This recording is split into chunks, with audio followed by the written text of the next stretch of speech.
world I grew up in, I think, is much more scary than the world of today. I grew up in the Cold War, where the risk of nuclear confrontation between the Soviet Union and the United States was one that meant that we had drills at my school one Friday every month of how to hide under a desk in the event of a nuclear attack. Studies produced in 1983 about what nuclear war would mean for nuclear winters and the planet freezing and the lack of any ability to grow any food. And in fact, we'll talk about AI. There's a great film produced, I think, in 1984 or something like that, called War Games. Yeah, a lot of our listeners have been sending in clips from that. Yeah, and in fact, if you remember, there's a simulation where essentially an AI system 40 years ago is thinking about how to get advantage in a competitive geopolitical world, and the conclusion, having played billions of different variants of this game, is that nuclear war ends in global destruction. And this is Times Radio Breakfast with Kate McCann and Stig Abell every day at this time. As you know, if you're a regular listener, we discuss the big stories of the day with interesting people. This morning we can speak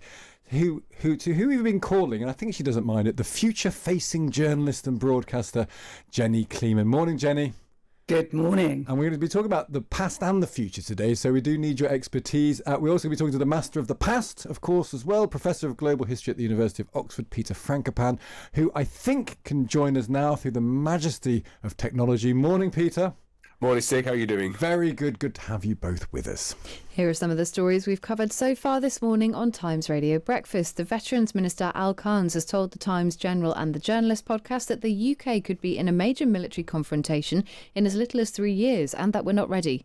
General Sir Patrick Sanders told us this morning he wasn't surprised and that the UK was significantly underinvested when it comes to military defence. I don't want to make this political because I think, every party has been guilty of underinvesting in defence. And I don't really want to talk about numbers, whether it's 2.5% or 3%, because they mask what needs to be done, which is just to get on and make some orders with industry and make sure that capability gets into the hands of our soldiers, sailors and aviators as quickly as possible so that we can deter what might be coming down the track. That's General Sir Patrick Sanders there. The Foreign Office Minister Hamish Falconer told MPs yesterday the Chagos deal was on pause. The government then backtracked. The Homelessness Minister Alison McGovern came on this programme and said her colleague had unfortunately misspoken. There is not a pause. So why did Hamish Falconer say there was one? My colleague Hamish Falconer was giving a response in the House of Commons yesterday, and he was answering questions for over an hour, as we often do in the Commons, and he misspoke at the end of what he was saying. There is not a pause. We're keeping going, talking to our American allies, and we'll make progress on that. And researchers have found that leading AI models from OpenAI, Anthropic and Google opted to use nuclear weapons in simulated war games in 95% of cases. The tech journalist Chris Stoker-Walker told us it was especially concerning considering AI is increasingly common in military systems. The increasing layering of AI into military action is a little bit of a concern, particularly here when you look at some of the stats. So 95% of the war games that they took part in ended up in some sort of nuclear strike. And even more concerningly, actually, these AIs do make mistakes. 86% of the time they ended up pressing the button incorrectly or overstepping the rules that they had set out for themselves in the first place. I mean, is there any point in any of it all? Which is going to all end in AI Armageddon. That's what it feels like, doesn't it? So should we even care about Chagos or butter? Imagine being a young person. Imagine being 18 years old. No wonder they don't want to get into work or education because everything is just, they're overwhelmed. They're bathing in a warm puddle of futility. Okay.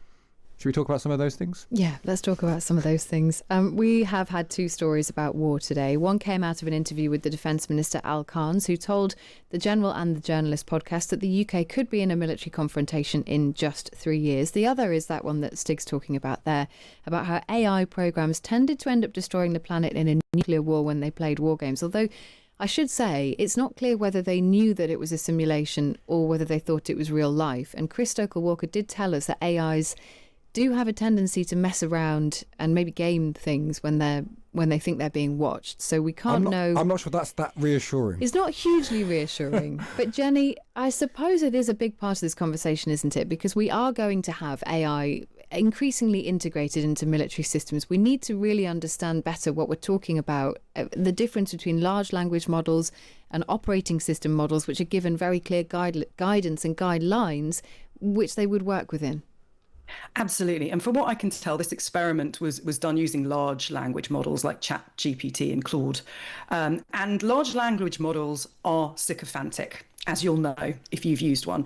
They are programmed to tell you how right you are and how righteous you are. And what they don't do is tell you, oh, maybe you should back down. Maybe this isn't a good idea. I was reading reports about the huge problems in the courts where people are using ChatGPT to give them legal advice and then they're representing themselves. And not only are they like using invented case law to try and defend themselves, they're also going to court with cases that a lawyer would probably tell them, you know what, the best advice is not to bring this case. Don't sue, don't take it to court, because sometimes the greatest victory is not going through the process.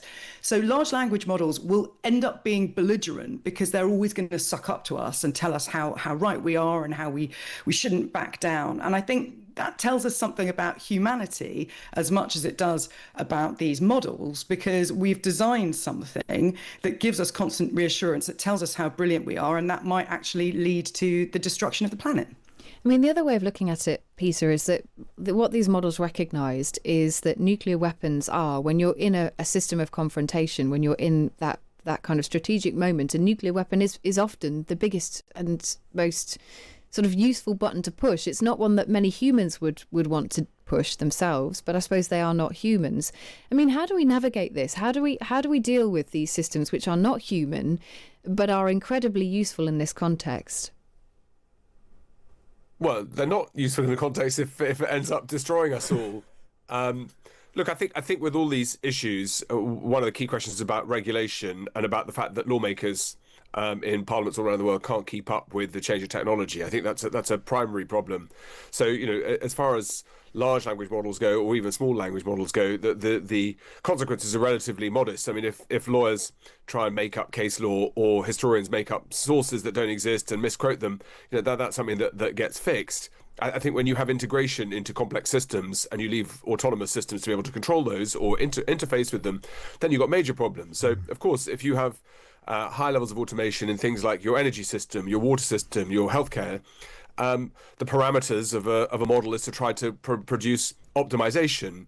Funnily enough, that's almost the opposite of what governments try to do. Governments try to make sure that people are given equal chances, rather than when if somebody's ill or somebody's hungry, AI model might decide that they're a cost and a drag on the system and therefore they should be terminated. So I think the problem is about how to understand what these technologies do, and the tech community, particularly in the US, are extremely reluctant to have any guardrails put in. In fact, in other parts of the world, strangely enough, in places like China, they're concerned about what it is that AI can do and already does, are that this is an existential and epic level threat that needs to be properly brought under control sooner than later. And I think that we're going to struggle. I think the horse is probably already bolted.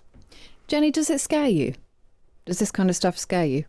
Well, it does scare me, and not just for the obvious reasons of, what if we integrate these systems into our decision-making for the military? What is perhaps more scary is the creep of the use of AI into our daily lives. So you may have someone who's using a proper military system that doesn't have these large language models in it, that's making different decisions, who is so used to using ChatGPT and asking for reassurance from Claude that they'll get out their phone and ask what their favourite AI, the one that they respect, thinks as well. So it's not even a question. I mean, you can have regulation so that those kinds of models aren't involved in military systems, but we as individuals are getting more and more used to going to these AIs for reassurance. And there've been, stories about people. There's actually a condition called ChatGPT-induced psychosis, where people with no mental health problems are developing mental health problems because they have such delusions which come from constantly consulting an AI that's constantly telling them, oh, you're on the right track, you're finding out something so interesting here.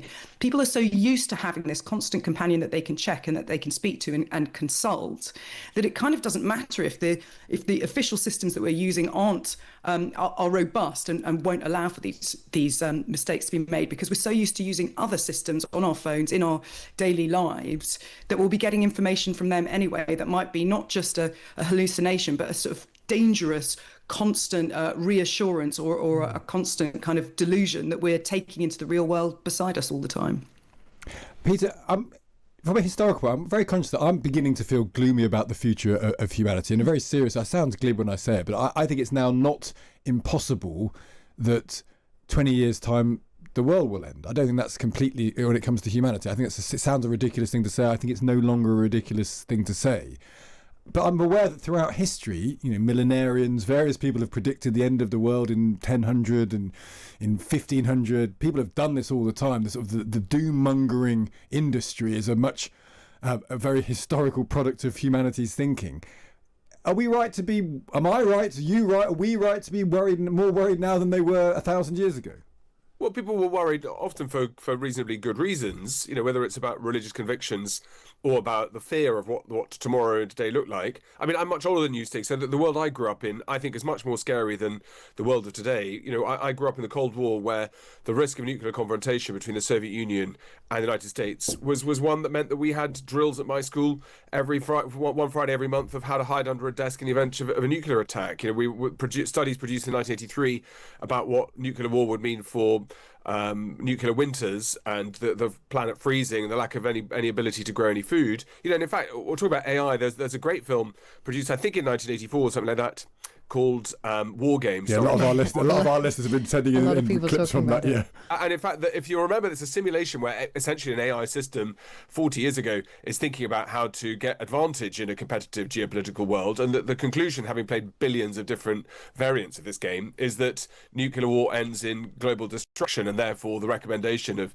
an AI model was to never touch nuclear weapons. So I think there's a reason, like you say, Stig, why people feel nervous and scared. We're all here and standing, all those predictions that the world's about to end haven't yet come to fruition. But, I think it's right to identify what threats are and to think about what those really mean. I mean, and for escalations, that's the main problem. Even when we think about things like Iran today, it's like a game of chess. You move one piece across the board, and you need to understand what the opponent or your rival is going to do in response. And that's the bit that I think is a real challenge too. Just before we move off the end of the world, Jenny, the distinction I would, in my mind, because I understand, I asked Peter that question because I thought he'd be reassuring, and he was, of course, beautifully articulate in his reassurance. There is a distinction between human beings who ultimately have self-interest coded into their very DNA and machines who don't. And I wonder whether the difference between 1980s and the Cold War is that line from Yesminster, but you're never really going to press the button, are you? I'm not sure you could say that about a computer. Yes, but you would hope that it's never up to a computer to press the button. I mean, I would say that the danger is not necessarily to do with AIs pressing buttons and ending the world. I think it's to do with how we are just going to be used to moving through a world without any friction, where we don't have to do anything that's hard or challenging, and it's going to mentally stunt us. And, we're already in a stage where people can't read entire books anymore because it's too much effort and distraction. And I think that's the real threat that AI poses to humanity, is that we will be unable to grow because we'll be so used to relying on AI to do everything for us. Yeah, who'd want to write books anymore, because who's going to be around to read them is an interesting question in and of itself.